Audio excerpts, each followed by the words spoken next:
नमस्कार, समाचार भारती के खास सेगमेंट मुद्दे की बात में आपका स्वागत है। मुद्दे के बाद सेगमेंट में आज हम जो मुद्दा उठाने जा रहे हैं वो जुड़ा हुआ है हमारे और आपके स्वास्थ्य से, हमारे भारत देश के स्वास्थ्य तंत्र से, और ख़ास तौर बात की जाए प्रदेशों के स्वास्थ्य तंत्र से और कोरोना जैसी महामारी से। कोविड-19 का दौर है, किसी को ये अंदाज़ा नहीं था भारत में कि कोविड-19 का ये जो दौर दूसरा आएगा, दूसरी लहर जो आएगी वो बहुत घातक साबित होगी और लाशों और चिताओं के ढेर लग जाएंगे। और शायद बिल्कुल वही हुआ।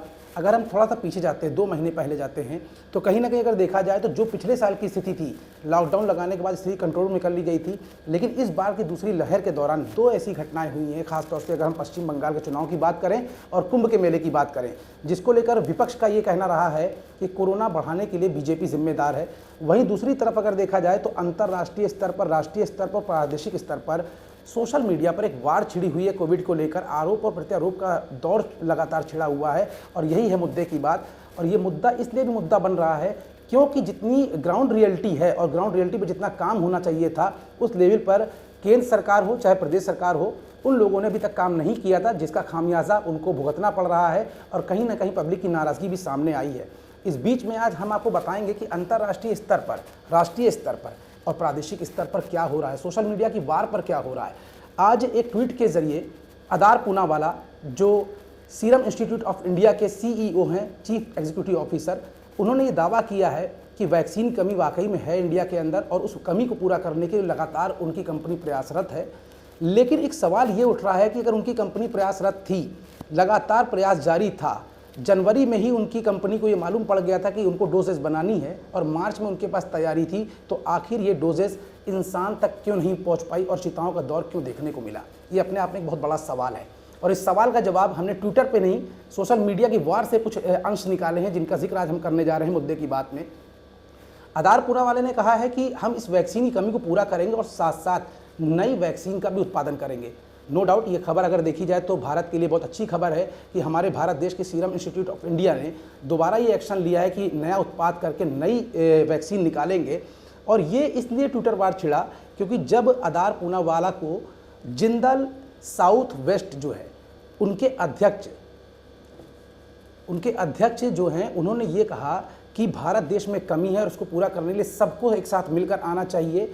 SII भारत बायोटेक की जो प्रबंध निदेशक थी कृष्णा एल्ला को ट्वीट कर जिंदल साउथ वेस्ट के अध्यक्ष ने कहा था कि किसी तरह इस कमी को पूरा करने के लिए हम सबको एक साथ लड़ाई लड़नी होगी और उस लड़ाई को लड़ने के लिए सीरम इंस्टीट्यूट ने ये बात मानी और उनकी ट्विटर की जो बात हुई थी उसको टैग करते हुए उन्होंने जवाब दिया है कि सीरम इंस्टीट्यूट ऑफ इंडिया की जो कंपनी है वो कहीं ना कहीं वैक्सीन बनाने में कामयाब हुई है।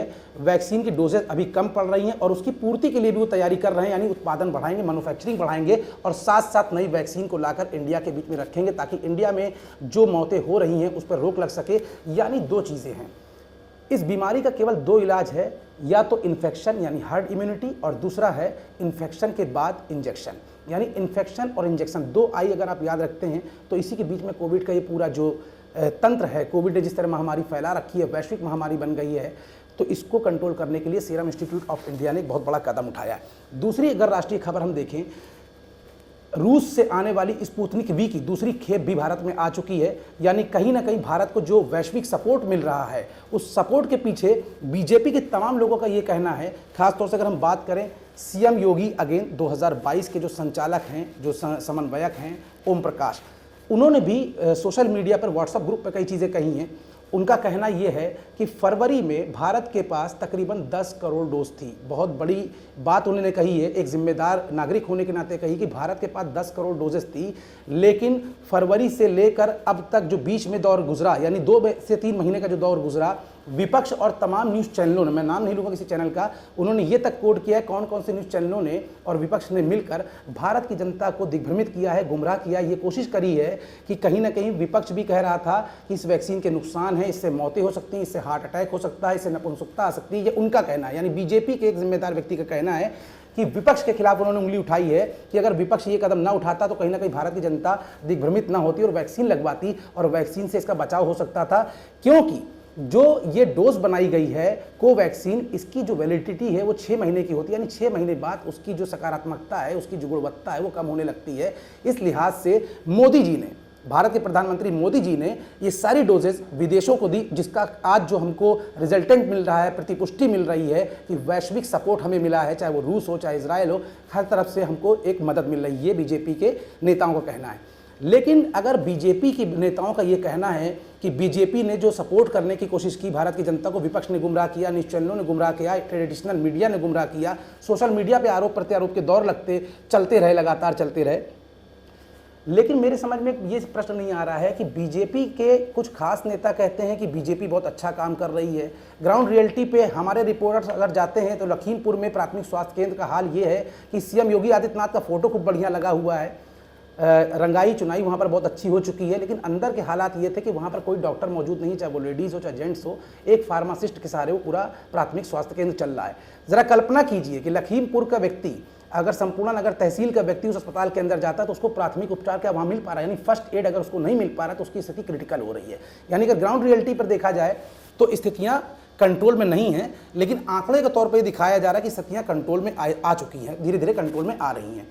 क्योंकि ये जो विरोधाभास उत्पन्न हो रहा है, खुद बीजेपी के खेमे में अगर देखें तो विरोधाभास उत्पन्न हो रहा है, जहां एक तरफ समन्वयक ओम प्रकाश कह रहे हैं कि ये विपक्ष की चाल थी जनता गुमराह करना, वहीं बीजेपी के सांसद कौशल किशोर ने भी कुछ दिन पहले हाल ही में कहा था कि यहाँ की स्वास्थ्य व्यवस्था पूरी तरह से चरमरा गई है और अगर उसको जल्द मेंटेन नहीं किया गया और ऑक्सीजन की सप्लाई प्रॉपर नहीं की गई तो कहीं ना कहीं पब्लिक परेशान होगी और मौतों का सिलसिला लगातार जारी रहेगा।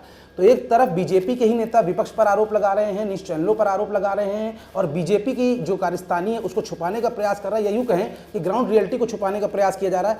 क्योंकि अगर बीजेपी वास्तविकता में ग्राउंड रियलिटी में काम कर रही थी तो बीजेपी के कौशल किशोर सांसद जो हैं मोहनलालगंज कॉन्स्टिट्यूंसी से आते हैं और एक निपुण नेता के रूप में माने जाते हैं, बीजेपी की रीढ़ की हड्डी माने जाते हैं लखनऊ के अंदर, तो उन्होंने ये बात क्यों कही? इसका मतलब अगर कहीं आग लगी है तभी तो धुआं उठा है। अगर बीजेपी के सांसद, हम कौशल किशोर की बात भी ना करें और आज की हम बात करें तो आज की बात को देखा जाए तो राजनाथ सिंह को एक पत्र जारी किया गया है। राजेंद्र कुमार अग्रवाल मेरठ के हापुड़ सीट से सांसद हैं, उन्होंने कहा है कि यहाँ जो 200 बेड्स की व्यवस्था की गई है वो पर्याप्त नहीं है। यानी उनका साफ तौर पर कहना था कि अगर तीसरी लहर बहुत ही ज़बरदस्त तरीके से आती है जो जनता को दबोच सकती है, खासतौर से तीसरी लहर बच्चों के लिए इंगित की गई कि बच्चों को अपने रडार पर तीसरी लहर ले सकती है। ऐसे में बीजेपी के दूसरे सांसद का ये कहना राजनाथ सिंह से कि डीआरडीओ से ये परमिशन दिलाई जाए कि वहाँ पर 200 बेड बनाए जाएं और उन 200 बेडों में ऑक्सीजन की सप्लाई प्रॉपर हो। यानी एक तरफ ये कहा जा रहा है कि ऑक्सीजन की सप्लाई लगातार हो रही है, ऑक्सीजन की सप्लाई के लिए मदद भी बाहर के देश हम लोग देश को कर रहे हैं, वहीं पर बीजेपी के सांसद असंतुष्ट हैं। तो अगर ग्राउंड रियलिटी पर देखते हैं तो सीएम योगी आदित्यनाथ कहीं ना कहीं निशाने पर आते हैं कि एक तरफ सीएम योगी आदित्यनाथ दौरा कर रहे हैं, नो डाउट 11 सदस्यीय जो उन्होंने टीम बनाई थी, अब 9 सदस्यीय जो टीम है उन पर लगातार योगी खुद नज़र रखे हुए हैं। मुजफ्फरनगर का दौरा हो रहा है। इसी बीच में जो मैंने अभी शुरुआत में अपनी बात कही कि सोशल मीडिया पर जो वार दिख रहा है, आरोप प्रत्यारोपों का दौर दिख रहा है, अगर कहीं ऐसा हो कि पक्ष और विपक्ष दोनों मिलकर ये कोशिश करें कि ग्राउंड रियलिटी पर जनता को क्या मदद मिल पा रही है, क्या खाद रसद मिल पा रही है। केवल जनता को खाना इस समय अहमियत नहीं रखता है, जनता को जान बचाना अहमियत रखता है। यानी कहीं ना कहीं देखा जाए तो इन्फेक्शन और इंजेक्शन दो बहुत महत्वपूर्ण चीज़ें हैं जिस पर बीजेपी को ध्यान देने की बेहद ज़रूरत है, क्योंकि उनके दो सांसद यानी बीजेपी के ही 2 सांसद दोनों लोकसभा के हैं और दोनों जनता द्वारा चुन के आए, जनता की सरकार है, जनता द्वारा चुन कर आए हैं, जनता के लिए आए हैं। उसके बावजूद भी अगर जनता के सांसद इस तरह की बातें राजनाथ सिंह जो कि हमारे यहाँ रक्षा मंत्रालय को डील कर रहे हैं, रक्षा मंत्री हैं, उन तक ये लेटर पहुँच रहा है, तो कहीं ना कहीं असंतुष्टि बीजेपी के खेमे में भी है, क्योंकि उनको भी ये लग रहा है कि आने वाले इलेक्शन में जो ये भी स्थितियाँ बन रही हैं कहीं ना कहीं बीजेपी के लिए निगेटिविटी साबित होगा। इस बीच में कुछ राहत भरी खबरें हैं। चाहे अगर हम यूपी की संबंध में बात करें तो योगी आदित्यनाथ ने कहा है कि जो डेथ रिकवरी रेट है, जो माफ़ कीजिएगा डेथ का जो रेट है वो कम हुआ है और रिकवरी रेट बढ़ा है। पिछले 5 दिनों में योगी का कहना है कि 31% मरीज जो वेंटिलेटर पे थे उनमें कमी आई, यानी 31% तक की कमी आई है और 18% मरीज जो बगैर वेंटिलेटर के थे उनमें कमी आई है और सरकारी अस्पतालों में 2159 बेड खाली हैं और प्राइवेट अस्पताल में 1469 बेड खाली हैं। और अगर वेंटिलेटर की बात की जाए तो 815 लोग जो हैं वेंटिलेटर पे हैं। ये लखनऊ का आंकड़ा है। यानी डॉक्टरों का भी मानना है कि राजधानी के हालात कुछ हद तक सुधर रहे हैं। शायद यही वजह है कि योगी ने धीमे धीमे करके लॉकडाउन की मियाद को बढ़ाया और ये मियाद अब 24 मई तक हो गई है। ऐसे में अगर आरोप प्रत्यारोप की हम बात करें, सोशल मीडिया की बात करें, तो हमारा और आपका भी फर्ज होता है कि पहले कई लोग ये सोचते थे वैक्सीन को लेकर तमाम भ्रांतियां, जिस तरह से हमने पहले कहा कि जो स्वामी ओम प्रकाश हैं, जो समन्वयक हैं सीएम योगी अगेन 2022 के, उनका कहना था कि विपक्ष के भड़कावे में आकर जनता ने अपने ऊपर वैक्सीन नहीं लगवाई। लेकिन जनता को जब ये हालात नजर आए, जिस तरह चिताएं जलती नजर आई, जनता को भी उम्मीद की किरण एक नजर आई वैक्सीन।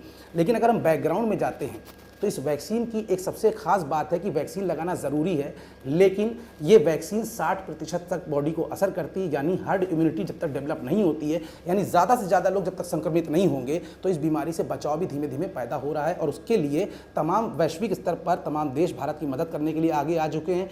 कुल मिलाकर ये कहना चाहता हूँ कि मुद्दे की बात में जिस तरह से सोशल मीडिया पर जो वार छिड़ती है, उस वार से हटकर चाहे वो पक्ष हो चाहे विपक्ष हो, सबको ये सोचना चाहिए कि आखिर ऑक्सीजन की सप्लाई कैसे हो, बेडों की संख्या कैसे बढ़ाई जाए। और एक हद तक केंद्र सरकार, प्रदेश सरकार लगातार कोशिश कर रही है कि जनता को बचाया जाए, जनता को वैक्सीन लगाई जाए। चाहे वो आधार पूनावाला हो, उन्होंने भी साफ तौर पर कहा, खुद वो सीईओ है, उन्होंने भी कहा था कि 60% तक ही इस दवा का असर हो सकता है।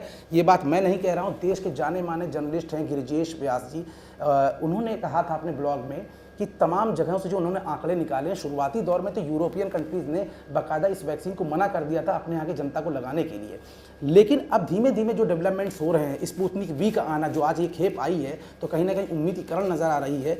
चाहे वो केंद्र सरकार हो, प्रदेश सरकार हो, सबने कोशिश करना दोबारा शुरू कर दिया है। तीसरी लहर के लिए तैयारियां शुरू हो चुकी हैं। लेकिन इन सब के बीच फिर वही एक सवाल उठता है जो कि मुद्दे की बात आज बना हुआ है कि क्या जनवरी और फरवरी में अगर इस स्ट्रेन के आने की, इस स्ट्रेटजिकल स्ट्रेन के आने की, इस ताकतवर स्ट्रेन के आने की उम्मीद थी, तो भारत का स्वास्थ्य तंत्र कैसे मजबूत नहीं किया गया? ये बहुत बड़ा सवाल है।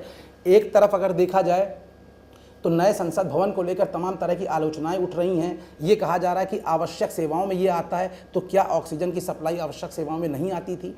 क्या योगी जी को ये नहीं सोचना चाहिए था कि अस्पताल कैसे हैं? भारत में अगर उत्तर प्रदेश की स्थिति देखें तो एक राज्य जो है वो कई देशों के बराबर, कई ऐसे देश हैं जो उत्तर प्रदेश के बराबर हैं, उस राज्य में स्वास्थ्य तंत्र कैसा था? अभी जो वानगी दिखाई कल की रिपोर्ट में, हमारे संवाददाता गौरव ने लखीमपुर से जो खबर दिखाई, उस खबर से ही ये अंदाज़ा मिल गया कि आप शहरों में तो देख रहे हैं कि ऑक्सीजन की कमी हो रही है, गाँव में खुदा न खास्ता अगर ये स्थिति होती है तो जब वहाँ डॉक्टर्स ही नहीं है तो ऑक्सीजन की क्या उपलब्धता होगी? दवाएँ हैं लेकिन डॉक्टर्स नहीं हैं। यानी अभी भी जो 9 सदस्यीय टीम बनाई गई है उस पर समाचार भारती भी एक तरीके से ये सवालिया निशान लगा रहा है कि अगर ये 9 सदस्यीय टीम बनाई गई है तो उसका अमूलचूल परिवर्तन क्या होना चाहिए? क्या ग्राउंड रियलिटी है?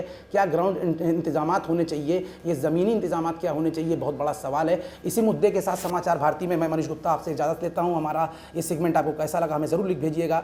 हमारा फ़ोन नंबर है 9696992672। अपना फीडबैक हमें व्हाट्सअप पर दे सकते हैं इसी नंबर पर, और हमारे फेसबुक पेज से जुड़ सकते हैं, हमारे ट्विटर अकाउंट से जुड़ सकते हैं। अपनी प्रतिक्रिया ज़रूर दीजिएगा। हम फिर हाजिर होंगे किसी नए मुद्दे के साथ। तब तक के लिए मनीष गुप्ता और पूरी टीम को दीजिए इजाज़त। नमस्कार, शब्बा खैर।